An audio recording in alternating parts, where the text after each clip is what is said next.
मेरा नाम प्रमोद कुमार, सहायक आचार्य अर्थशास्त्र, राजकीय महाविद्यालय सुजानगढ़। भारतीय अर्थव्यवस्था के अंतर्गत हम पढ़ने जा रहे हैं भारत का उपनिवेशीय शोषण, उसके प्रकार एवं परिणाम या प्रभाव कह सकते हैं। 18वीं शताब्दी के अंत तक भारत आर्थिक दृष्टि से संपन्न एवं आत्मनिर्भर तथा सामाजिक एवं राजनीतिक दृष्टि से एक सुदृढ़ एवं सशक्त राष्ट्र था। इतिहासकारों के अनुसार ब्रिटिश शासन के पूर्व भारत अपनी आर्थिक समृद्धि के कारण सोने की चिड़िया कहलाता था। विद्वान इतिहासकार अल्फिंस्टन के अनुसार भारत एक बहुसंख्यक देश होते हुए भी समृद्धि के उच्चतम शिखर पर था। कृषि की दशा उन्नत, जनता सुसभ्य और ईमानदार थी। देश का विदेशी व्यापार में प्रमुख स्थान था। प्रत्येक परिवार के पास पर्याप्त आभूषण एवं जवाहरात थे और देश का बौद्धिक स्तर बहुत ऊंचा था। भारत के गौरवपूर्ण अतीत की झलक 1916 के औद्योगिक आयोग के शब्दों में मिलती है। जिस समय आधुनिक औद्योगिक व्यवस्था के जन्मदाता यूरोप में जंगली जातियां निवास करती थी, तब भारत अपने शासकों के वैभव तथा शिल्पकारों की उच्च कोटि की कला के लिए विश्व विख्यात था। स्पष्ट है कि आज विश्व के सभ्य एवं समृद्ध कहलाने वाले ब्रिटेन, जर्मनी, अमेरिका आदि राष्ट्र जब आर्थिक दृष्टि से बहुत पिछड़े और अज्ञानता के अंधकार में डूबे हुए थे, तब भारत अपनी आर्थिक संपन्नता और आध्यात्मिक उच्चता के कारण समूचे विश्व का मार्गदर्शक माना जाता था। डॉक्टर वीवी सिंह के एक उदाहरण के अनुसार 17वीं शताब्दी में भारत संसार का सर्वाधिक धनी देश, एशिया की कृषि जननी तथा औद्योगिक सभ्यता का निर्माण गृह था। इस प्रकार ब्रिटिश शासन के पूर्व भारत का समृद्ध एवं गौरवपूर्ण अतीत विश्व विख्यात था। औरंगजेब के शासनकाल तक भारत विश्व का सर्वाधिक धनी एवं साधन संपन्न राष्ट्र था और भारतीय शिल्पकला, व्यावसायिक कुशलता एवं आध्यात्मिक दर्शन की समूचे विश्व में धाक जमी हुई थी। पर औरंगजेब की मृत्यु के पश्चात विदेशी फिरंगियों ने अपने आर्थिक एवं राजनीतिक स्वार्थों के लिए भारतीय जनता में कलह एवं पारस्परिक द्वेषता के बीज बोना प्रारंभ किया। 1757 के प्लासी के युद्ध के बाद ब्रिटिश ईस्ट इंडिया कंपनी ने, जो केवल व्यापार के उद्देश्य से भारत आई थी, बंगाल के शासन की बागडोर अपने हाथ में ले ली और अंततः 19वीं शताब्दी के मध्य तक भारत की संपूर्ण राजनैतिक एवं आर्थिक सत्ता ब्रिटिश सरकार के कब्जे में आ गई। उन्होंने भारतीय अर्थव्यवस्था का जो बर्बरतापूर्ण एवं निर्दयतापूर्ण शोषण किया और जिन दोषपूर्ण आर्थिक नीतियों का अनुसरण किया, उसकी मिसाल अन्यत्र मिलना कठिन है। ब्रिटिश शोषण एवं दोषपूर्ण आर्थिक नीतियों ने भारत को पतन के गर्त में धकेला, जिसके परिणाम स्वरूप स्वतंत्रता प्राप्ति के पूर्व भारतीय जनता आर्थिक दृष्टि से निर्धन, पराश्रित एवं अत्यंत ही दरिद्रता में पहुंच गई। कार्ल मार्क्स ने ब्रिटिश शोषण एवं दोषपूर्ण आर्थिक नीतियों की आलोचना करते हुए लिखा कि इंग्लैंड को भारत में विनाशकारी तथा पुनर्द्वार का दोहरा मिशन पूरा करना था। पहला, भारत का आर्थिक शोषण एवं उसकी प्राचीन सभ्यता का समापन तथा दूसरा, पश्चिमी सभ्यता की भौतिकवादी आधारशिला रखना। भारत के बर्बरतापूर्ण शोषण एवं ब्रिटिश सरकार की दोषपूर्ण आर्थिक नीतियों का चित्रण दादा भाई नौरोजी की पुस्तक poverty and British rule in India 1901, Ramesh Dutt की पुस्तक the economic history of India 1902 तथा लाला लाजपत राय की पुस्तक इंग्लैंड्स डेब्ट टू इंडिया 1917 में मिलता है। प्रोफेसर रमेश चंद्र दत्त ने तो यहाँ तक लिखा कि ब्रिटिश शासकों ने भारतीय अर्थव्यवस्था का जिस प्रकार बर्बरतापूर्ण शोषण किया तथा देश को निर्धनता के गर्त में ढकेला, उसका अन्य उदाहरण मिलना कठिन है।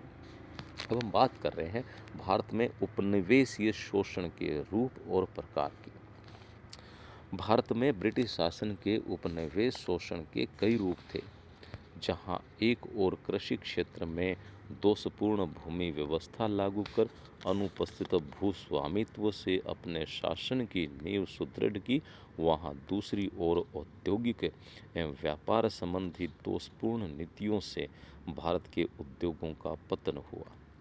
रेलों के विकास से इंग्लैंड के निर्मित माल को भारत में खपाने तथा कच्चा माल ब्रिटेन में भेजने की व्यवस्था की। भारत के आर्थिक साधनों का बाह्य बहाव हुआ। भारतीय राष्ट्रीय आय का लगभग 1/3 भाग ब्रिटिश सरकार द्वारा किसी न किसी रूप में भारत से बाहर ले जाया जाता था। आर्थिक साधनों का बाह्य बहाव कई रूपों में होता था, जिसमें ईस्ट इंडिया कंपनी द्वारा अर्जित लाभ, लूट खसोट, रेलवे गारंटी भुगतान, विदेशी पूंजीपतियों द्वारा अर्जित लाभ, होमपार्जन की राशि, सार्वजनिक ऋण, युद्ध संबंधी व्यय वसूली और अंग्रेज अधिकारियों को भारी वेतन एवं भत्तों का भुगतान आदि थे, जो इस प्रकार से हैं। सबसे पहले दोषपूर्ण भूमि व्यवस्था द्वारा शोषण। ब्रिटिश उपनिवेश स्थापना के पूर्व भारत के कई भागों में ग्राम सामुदायिक व्यवस्था लागू थी, जिसमें खेती करने वाला भूमि का स्वामी माना जाता था और उसका शासन से सीधा संबंध था। कृषक भूमि के प्रयोग के बदले अपनी उपज का एक छोटा अंश लगान के रूप में देता था। पर 1765 में जब ईस्ट इंडिया कंपनी को बंगाल, बिहार, उड़ीसा में दीवानी के अधिकार मिले, तो उसने जमींदारी प्रथा को जन्म देकर दोषपूर्ण भूमि व्यवस्था से भारतीय कृषि का शोषण किया। दोषपूर्ण औद्योगिक नीति द्वारा शोषण। ब्रिटिश उपनिवेश द्वारा इंग्लैंड की औद्योगिक क्रांति की सफलता के लिए भारतीय स्वदेशी उद्योगों के पतन की नीति अपनाई गई। ब्रिटिश शासक चाहते थे कि भारत को कच्चे माल का उत्पादक तथा निर्मित माल का बाजार बनाने से इंग्लैंड की औद्योगिक क्रांति को सफल बनाया जा सकता है। अतः उद्योगों के संबंध में ब्रिटिश सरकार ने भारतीय कारीगरों के दमन के साथ साथ भारत में ब्रिटिश निर्मित माल को थोपने की नीति का अनुसरण किया। भारतीय वस्तुओं पर ब्रिटेन में भारी कर लगाया गया ताकि वे वहां न पहुंच सके। 1833 में एक चार्टर अधिनियम द्वारा ईस्ट इंडिया कंपनी ने इंग्लैंड के पूंजीपतियों को भारत में फैक्ट्रियां स्थापित करने का अधिकार दे दिया। स्वतंत्र व्यापार नीति का शोषण। ब्रिटिश शासकों ने भारतीय अर्थव्यवस्था के शोषण के लिए स्वतंत्र व्यापार नीति अपनाई। इसके कारण बड़ी मात्रा में ब्रिटेन का निर्मित माल भारतीय बाजारों में छाने लगा और भारत से कच्चा माल बड़ी मात्रा में विदेशों को भेजा जाने लगा, जिससे भारत कच्चे माल का निर्यातक और निर्मित माल का आयातक बनता गया। रेलों के विकास द्वारा शोषण। ब्रिटिश शासकों द्वारा रेलों के विकास द्वारा भी भारतीय अर्थव्यवस्था का बड़े पैमाने पर शोषण किया जाने लगा। लॉर्ड डलहौजी ने ब्रिटिश साम्राज्य की नींव मजबूत करने, विद्रोह दबाने और भारत में इंग्लैंड के निर्मित माल को खपाने की दृष्टि से रेलों के विकास की नीति अपनाई। इसमें 1849 से 1859 की अवधि में रेलों के निर्माण में गारंटी व्यवस्था लागू कर ब्रिटिश पूंजीपतियों एवं ईस्ट इंडिया कंपनी ने भारी एवं अनुचित लाभ कमाया। आर्थिक साधनों के बाह्य बहाव द्वारा शोषण। ब्रिटिश उपनिवेशों के रूप में भारत का आर्थिक शोषण साधनों के बाह्य बहाव के द्वारा किया गया। अब हम बात कर रहे हैं उपनिवेशीय शोषण के भारतीय अर्थव्यवस्था पर प्रभाव, जिसमें उपनिवेश शोषण के विभिन्न रूपों का जो विश्लेषण दिया गया है उससे स्पष्ट है कि भारत में कृषि क्षेत्र में दोषपूर्ण भूमि व्यवस्था लागू करने, उद्योगों के प्रति दोषपूर्ण नीति का अनुसरण करने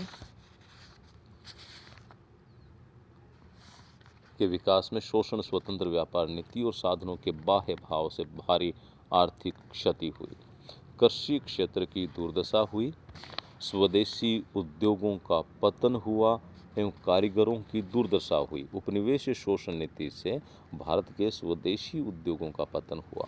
ब्रिटेन का मशीन निर्मित माल भारत के बाजारों में छा गया और स्वदेशी उद्योगों की प्रतिस्पर्धात्मक क्षमता कम होने से वे नहीं टिक पाए। ईस्ट इंडिया कंपनी द्वारा भी कारीगरों के शोषण एवं उनके दमन एवं आतंक की नीति ने कारीगरों को उद्योग छोड़ने को मजबूर कर दिया गया। साथ ही भारतीय उद्योगों के निर्मित माल के निर्यातों में कमी हुई और विदेशी निर्मित माल के आयातों में वृद्धि हुई। आर्थिक साधनों के बाह्य बहाव से आर्थिक विकास में बाधा पड़ी और भारत में निर्धनता की प्रवृत्तियां बढ़ने लगी। रेलों के विकास ने भारत में अंग्रेज शासकों की नींव मजबूत की और भारतीय अर्थव्यवस्था को दरिद्र, निष्क्रिय एवं पिछड़ेपन की ओर धकेल दिया। भारतीय अर्थव्यवस्था को निष्क्रिय, निर्धन एवं जर्जरित करने में सहायक रहा उपनिवेशवाद। भारत में विदेशी पूंजी का आधिपत्य हुआ एवं भारतीयों का शोषण हुआ। भारत में पूंजी निर्माण एवं आय अर्जन क्षमता में हानि हुई और प्रतिकूल व्यापार शर्तें हुई, जिससे हमारा जो देश भारत है इसका शोषण हर तरीके से होने लगा। Thank you.